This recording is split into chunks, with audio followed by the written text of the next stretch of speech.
Cada vez más voces autorizadas están expresando juicios negativos sobre los resultados del Concilio Vaticano II.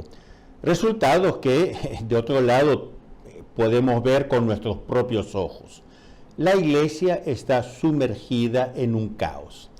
En medio de este caos ya se comienzan a oír las voces de los que se preguntan: ¿quién será el próximo Papa? ¿Conseguirá hacer volver a la Iglesia a una situación de normalidad? Desgraciadamente, los candidatos que vemos no convencen realmente.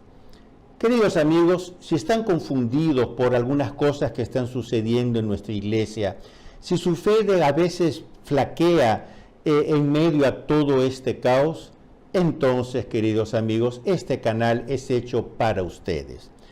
Queremos no solo informarles sobre lo que está sucediendo en la Iglesia directamente desde Roma, desde aquí de Roma, sino sobre todo ayudarles a no perder la fe, sino antes bien a fortalecerla y a convertirles a ustedes mismos en propagadores de la verdad. Buenos días, mi nombre es Julio Loredo. Bienvenidos en el canal Visto desde Roma.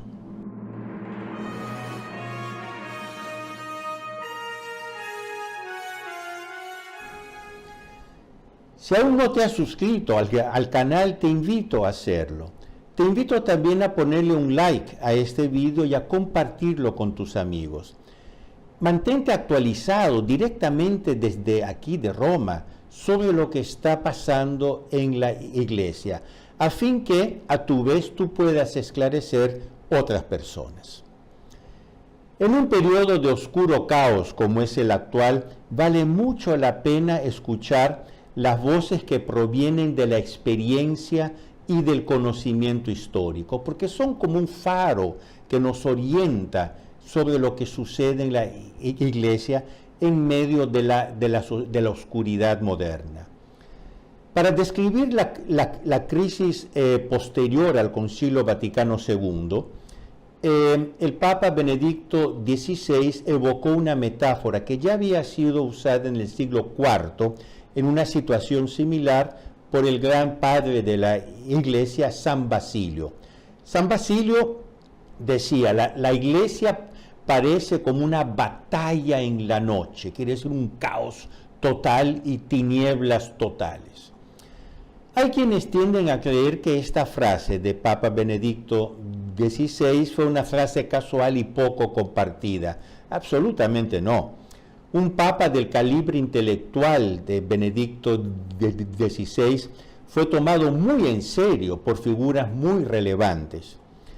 Hoy en día crece el número de personalidades autorizadas que, poseedoras de una gran experiencia en la Iglesia y un gran conocimiento de la historia de la Iglesia, expresan juicios negativos similares sobre la situación actual, quiere decir, sobre la crisis que se abrió o que se agravó a partir del Concilio Vaticano II.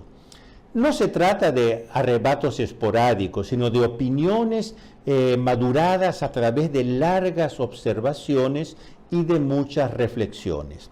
Hoy les voy a traer un testigo que no podría haber estado más por dentro de los hechos. Me refiero al obispo Monseñor Sergio Pagano, prefecto durante 27 años del Archivo Secreto del Vaticano, hoy Archivo Apostólico Vaticano, tal vez el archivo principal, el más importante al mundo, contenido en 86 kilómetros de documentos en galerías y pasillos y túneles debajo del Vaticano.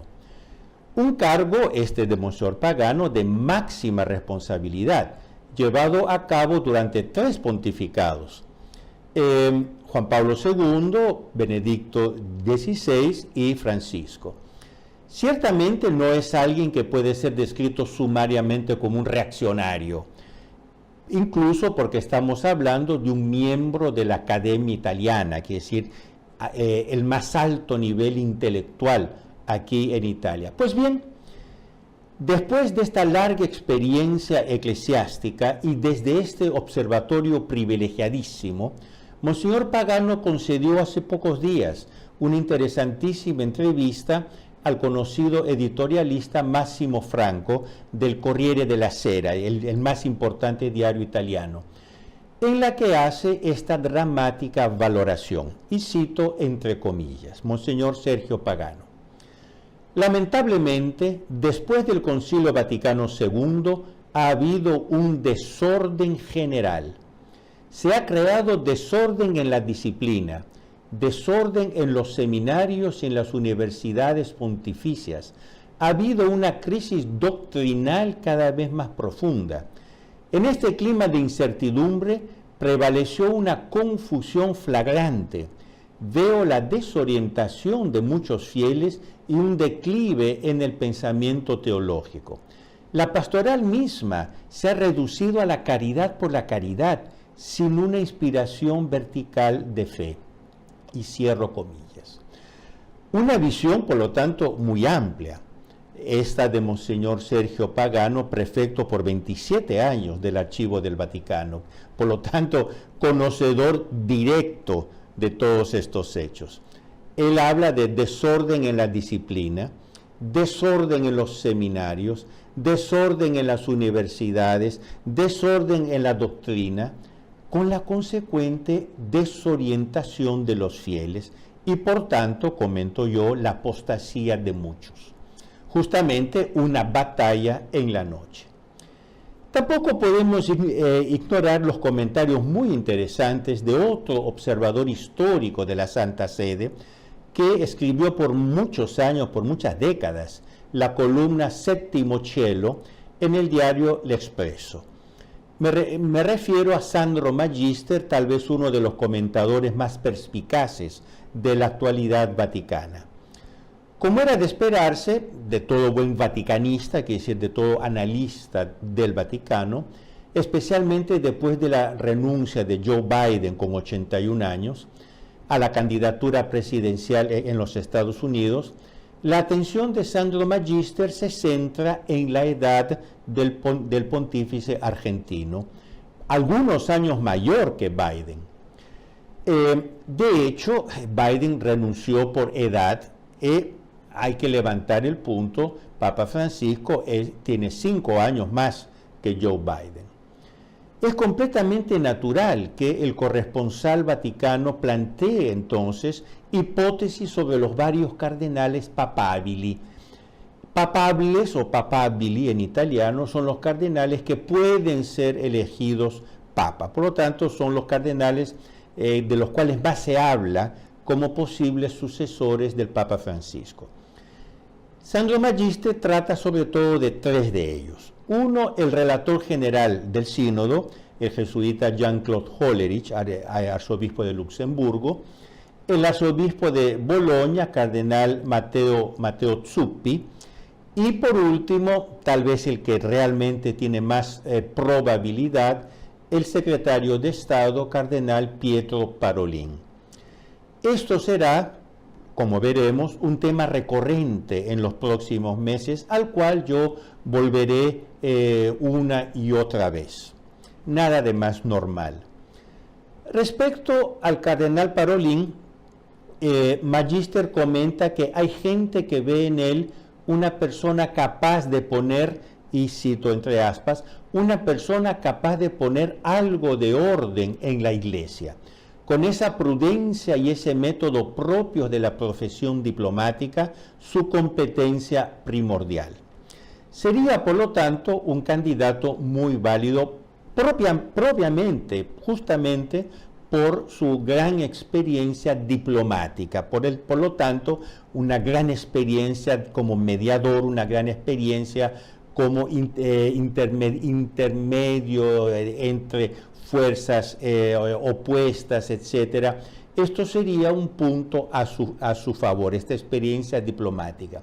Pero precisamente en materia de diplomacia, Sandro Magister señala el punto débil del currículum del cardenal Parolin, ya que, siguiendo a sus mentores, los ex secretarios de Estado, los dos ya fallecidos, cardenal Casaroli y Silvestrini, él firmó acuerdos con la China comunista que, dice Sandro Magister, trajeron a la Iglesia más daños que ventajas, pero también más porque se inspiró en un método de acción, la llamada Ostpolitik, que desde el principio, en medio a la Guerra Fría, fue duramente sufrida y cuestionada, sobre todo por aquellos que pagaron costos que bordeaban el martirio en los países comunistas, cierro comillas. De hecho, muchísimos, miles de católicos pagaron la política del Vaticano, de la Ostpolitik, con sus propias vidas. Comentando la Ostpolitik, Sandro Magister cita las palabras que yo cité un par de vídeos atrás del cardenal arzobispo emérito de Praga, República Checa, Dominik Duka, sobre la Ostpolitik vaticana.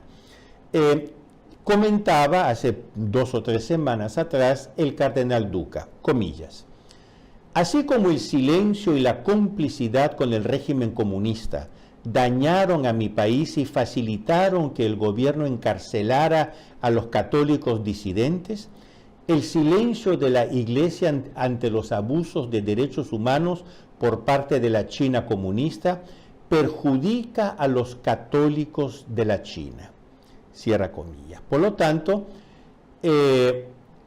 justamente esa capacidad diplomática que tantos ven en el cardenal Parolin es su peor defecto, porque es una capacidad diplomática que él usa para continuar la línea desastrosa de la Ostpolitik. Cuanto al cardenal Matteo Zuppi, arzobispo de Bolonia, Sandro Magister identifica en él esa capacidad característica de la escuela de la cual proviene, que es la comunidad de Santo Egidio. Es una congregación italiana, existe también en otros países, pero tiene su foco aquí en Italia. Una capacidad, según Magister, que, y cito entre comillas, de decir y no decir, de abrir sin abrir nunca demasiado, de escapar a las cuestiones divisivas. En esto se parece a Francisco, un maestro en contradecirse, que de hecho le confió varias veces puestos y tareas de gran importancia. Cierro comillas, hasta aquí el comentario de Magister. Por lo tanto, un arzobispo, un cardenal, Zuppi, que dice sin decir, abre sin abrir, escapa a las cuestiones, quiere decir muy amorfo. Veremos qué opinan los futuros cardenales electores, los que van a juntarse en el próximo cónclave para elegir el próximo papa. Veamos lo que piensan de una figura tan ecléctica. De particular interés es el comentario de Sandro Magister sobre el relator general del sínodo, el cardenal jesuita Jean-Claude Hollerich, arzobispo de Luxemburgo. Muy cercano al Papa Francisco y considerado por muchos, por lo tanto, papable. Hollerich apoya 100% el camino sinodal que se ha abierto, sobre todo en Alemania, pues dice, es muy difícil de detener. Según Hollerich, este camino continuará con cualquier sucesor de Francisco, porque no se puede imaginar que la Iglesia regrese al pasado. Cierro comillas. Por lo tanto, queridos amigos, dice el cardenal Hollerich, el camino sinodal va a continuar. Quien quiera que esté en el trono de San Pedro después de Papa Francisco, el camino sinodal va a continuar. Ahora, esto es una afirmación muy chocante. 3 días atrás, el sitio oficial del Vaticano, del Sínodo del Vaticano, sínodo.va, publicó una encuesta hecha por la propia Secretaría del Sínodo. Esta encuesta arrojó el resultado que el 88% de los fieles, 88, rechaza el camino sinodal como un camino positivo para la vida de la iglesia. Ahora, yo me pregunto, ¿cómo puede ser que el cardenal Hollerich apoye abiertamente y diga que va a continuar, cueste lo que cueste, un camino que es rechazado por el 88% de los fieles? ¿El cardenal Hollerich representa el pueblo de Dios? En una entrevista concedida a la revista América, la revista de los jesuitas americanos, Hollerich compara los tiempos actuales con los primeros siglos, cuando, dice él, la iglesia era claramente minoritaria y a veces perseguida, pero creativa. Sin embargo, comenta agudamente Sandro Magister, a diferencia de la iglesia de esa época, que se comprometió enteramente para injertar en la cultura de entonces las novedades de la fe cristiana, dice Magister, la agenda de Hollerich es sustancialmente la agenda del mundo. Nueva moral sexual, sacerdotes casados, mujeres diáconos, mujeres sacerdotisas, más democracia, la agenda frita y refrita, es una expresión italiana que dice que ya nos están cargando demasiado con esta agenda. La agenda frita y refrita de la iglesia alemana, que ya nos está cansando. Hasta aquí, Sandro Magister. Mientras tanto, queridos amigos, y con esto cierro, no dejemos de orar al Espíritu Santo para que los cardenales que participarán al próximo cónclave escuchen la voz de Dios y no la voz del mundo. El Espíritu Santo siempre interviene, el problema es que no siempre lo escuchan. Queridos amigos, no olviden de darle un like a este vídeo y de compartirlo con sus amigos. Ayúdenme, por favor, a hacer crecer este canal para que un mayor número de personas posible pueda estar puntualmente, oportunamente actualizada sobre lo que está sucediendo en nuestra iglesia. Y nosotros nos vemos aquí la próxima semana, aquí en el canal Visto desde Roma. Arrivederci.